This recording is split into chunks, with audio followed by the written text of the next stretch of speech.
Assalamualaikum warahmatullahi wabarakatuh. Perkenalkan, nama saya Narendra Wira Aditama dengan NIM 2305 1204 105. Di sini saya akan mempresentasikan materi saya, yaitu yang berjudul standarisasi jaringan komputer.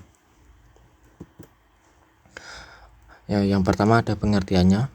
Standarisasi jaringan komputer adalah proses pengembangan dan penerapan aturan, protokol, dan pedoman yang digunakan untuk mengatur dan mengorganisir komunikasi dan interaksi antara perangkat komputer dalam suatu jaringan. Standarisasi ini bertujuan untuk memastikan bahwa berbagai perangkat dan sistem yang berbeda dapat berkomunikasi satu sama lain dengan baik dan efisien. Kemudian ini ada sebuah perbedaan tentang OSI dan TCP. OSI ini memiliki 7 layer, sedangkan TCP ini hanya memiliki 4 layer. Layer pertama dari OSI adalah physical, data link, network, transport, session, presentation, lalu yang terakhir adalah application. Sedangkan TCP layer pertamanya adalah network access, internet, transport, dan terakhir adalah application. Kemudian ini ada TCP/IP Protocol Suite. Di sini ada contohnya, HTTP adalah web browser, SMTP adalah email, remote login telnet, DNS ini adalah name resolution, dan DHCP ini IP address. Kemudian ada dua transport, ya, TCP dan UDP. TCP itu Transaction Control Protocol, sedangkan UDP adalah User Datagram Protocol. Nanti kita akan bahas itu. Kemudian internetnya ada internet protokol atau bisa disebut IP. Kemudian ada ARP, RARP atau disebut ISMP. Kemudian ada network access, ini ada internet, token ring, FDDI, WAN protocol, fiber optic, copper twisted pair, dan wireless. Kemudian ini adalah ada perbedaan lagi tentang TCP dan UDP. TCP ini lambat tapi dapat diandalkan dalam mentransfer sebuah data. Tipenya adalah email dan web browsing. Kemudian adalah unicast-nya, ini adalah jadi satu ke satu, ya. Dengan UDP ini ada banyak, nanti ada satu ke satu, satu ke banyak, dan satu ke semua. UDP ini cepat tapi tidak terjaminkan, ya, istilahnya seperti best effort atau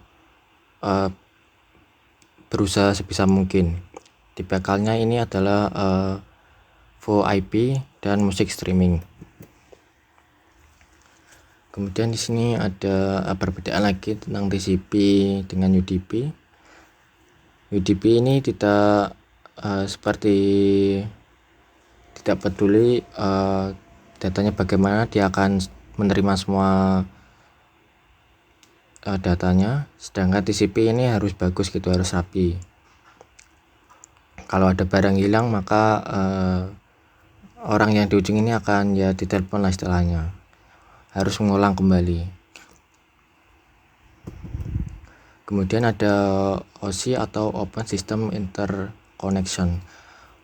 Ini adalah model atau acuan arsitektural utama untuk network yang mendeskripsikan bagaimana data dan informasi network dikomunikasikan dari sebuah aplikasi komputer ke aplikasi komputer lain melalui sebuah media transmisi. OSI layer ini dibagi menjadi 7 layer atau lapisan. Yang pertama ada application, yaitu menunjang aplikasi untuk berkomunikasi melalui jaringan.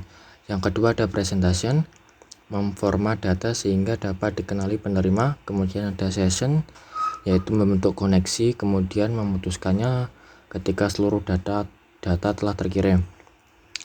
Kemudian ada transport, yaitu mengatur flow control atau acknowledgement dan mengirim ulang data jika diperlukan. Kemudian ada network, yaitu menambah alamat jaringan pada paket. Selanjutnya ada data link, yaitu adalah menambahkan MAC address pada paket. Dan yang terakhir ada physical, yaitu mengirimkan data melalui media transmisi. Kemudian ada kelebihan dan kekurangan. Kelebihan yang pertama adalah memberikan bahasa dan referensi yang sama antar sesama profesional jaringan. Yang kedua, membagi tugas-tugas jaringan ke dalam layar-layar logis demi kemudahan dalam pemahaman. Kemudian memberikan keluasan fitur-fitur khusus pada level yang berbeda.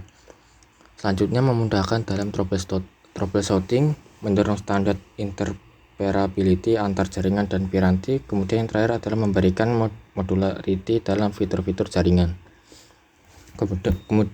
Kemudian ada kekurangan pertama, yaitu layar OSI adalah teoritis dan tidak melakukan fungsi-fungsi yang sesungguhnya. Kemudian dalam implementasi industri jarang sekali mempunyai hubungan layar ke layar. Selanjutnya, protokol yang berbeda dalam stack melakukan fungsi-fungsi yang berbeda yang membantu menerima dan mengirim data pesan secara keseluruhan. Dan yang terakhir adalah implementasi suatu protokol tertentu bisa tidak mewakili setiap layer OSI atau bisa tersebar di beberapa layer. Kemudian ada TCP atau Transmission Control Protocol. Adalah salah satu protokol jaringan yang paling umum digunakan untuk mengontrol pengiriman dan penerimaan data antar komputer di dalam jaringan. Kemudian TCP layer dibagi menjadi 4 lapisan. Yang pertama ada application. Lapisan aplikasi merupakan lapisan dasar dalam protokol TCP/IP yang memiliki kontak dengan pengguna komputer secara langsung. Kemudian ada transport, yaitu lapisan transportasi berfungsi untuk memastikan setiap komunikasi dalam jaringan berjalan lancar. Kemudian yang ketiga internet, yaitu lapisan jaringan yang merupakan proses di mana setiap perangkat komputer diberikan identitas berupa IP address. Dan yang terakhir network interface, yaitu lapisan antarmuka jaringan merupakan bagian yang melakukan interaksi dengan perangkat secara langsung. Kemudian ada kelebihannya, yang pertama adalah tingkat keandalan yang tinggi dalam interkoneksi pengguna jaringan client server, jaringan P2P serta DLAN dan WAN. Berhasil digunakan oleh organisasi swasta dan publik dan di lingkungan perumahan dan domestik. Kedua, ini kompatibel dengan alat analisis kinerja jaringan standar. Dan yang terakhir adalah ini adalah seperangkat protokol multiplatform sehingga kompatibel dengan sebagian besar sistem operasi dan perangkat lunak lain di pasar dunia. Kemudian kekurangan yang pertama adalah ini menyajikan kompleksitas tertentu dalam konfigurasinya yang lebih sulit untuk ditangani daripada suite protokol yang lebih sederhana seperti NetBEUI dan atau IPX atau SPX. Kemudian ini cenderung memperlambat kecepatan transfer data pada jaringan dengan volume lalu lintas menengah yang rendah. Yang terakhir, penggunaannya dalam layanan file atau server cetak kurang efisien. Kemudian ada UDP atau User Datagram Protocol, adalah suatu jenis protokol internet yang memungkinkan perangkat lunak komputer untuk mengirim pesan ke komputer lain pada suatu jaringan tanpa memerlukan komunikasi awal. Cara kerja UDP. UDP mengirimkan data dalam unit yang disebut datagram yang dikirimkan secara independen tanpa jaminan bahwa data akan sampai ke tujuan. Karena tidak ada pengendalian aliran atau koreksi kesalahan, UDP tidak menjamin bahwa paket akan tiba dalam urutan yang benar, tidak terduplikasi, atau tidak hilang di tengah jalan. Ini membuat UDP lebih ringan dan cepat dibandingkan dengan TCP, yang memiliki banyak mekanisme untuk memastikan keandalan.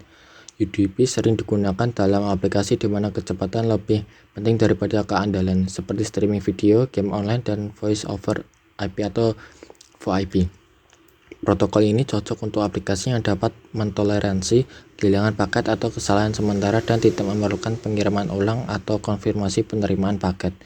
Meskipun kurang andal, kesederhanaan UDP membuatnya ideal untuk situasi yang memerlukan pengiriman data real time dan berlatensi rendah.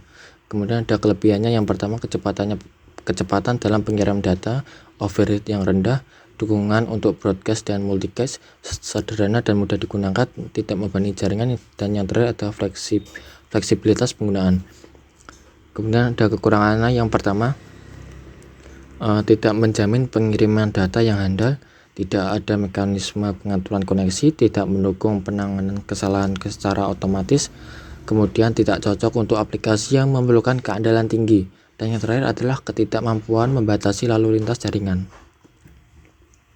Kemudian ada network protocol. Protokol adalah sistem peraturan yang memungkinkan terjadinya hubungan, komunikasi, dan perpindahan data antara dua komputer atau lebih. Aturan ini harus dipenuhi oleh pengirim dan penerima agar komunikasi dapat berlangsung dengan baik.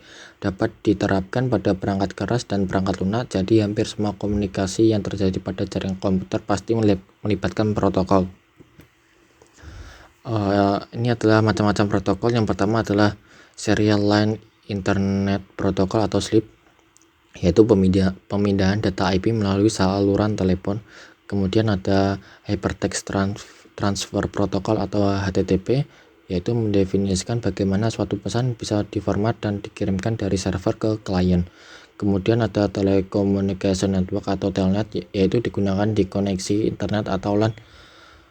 Lalu ada Domain Name System atau DNS, digunakan untuk pencarian nama komputer di jaringan yang menggunakan TCP atau IP. Selanjutnya ada Simple Mail Transfer Protocol atau SMTP, yaitu mengirimkan data dari komputer pengirim email ke server email penerima. Kemudian ada Post Office Protocol version 3 atau POP3, ini digunakan untuk mengambil email dari email server. Kemudian ada File Transfer Protocol atau FTP, yaitu protokol yang berjalan di dalam lapisan aplikasi yang merupakan standar untuk pentransferan file komputer antar mesin-mesin dalam sebuah internet network. Kemudian terakhir ada Point-to-Point Protocol, yaitu jaringan yang banyak digunakan pada WAN. Kemudian ada port, adalah protokol sistem peraturan yang memungkinkan terjadinya hubungan, komunikasi, dan perpindahan data antara dua komputer atau lebih. Aturan ini harus dipenuhi oleh pengirim dan penerima agar komunikasi dapat berlangsung dengan baik. Dapat diterapkan pada perangkat keras dan perangkat lunak. Jadi hampir semua komunikasi yang terjadi pada jaringan komputer pasti melibatkan protokol. Kemudian ada macam-macam port. Yang pertama ada well-known port, berkisar dari 0 sampai 1023. Ini merupakan port yang dikenali atau port system. Port ini telah merepresentasikan layanan jaringan yang sama dan ditetapkan oleh IANA. IANA ini adalah seperti perusahaan swasta yang ada di Amerika Serikat yang mengurus IP address atau DNS.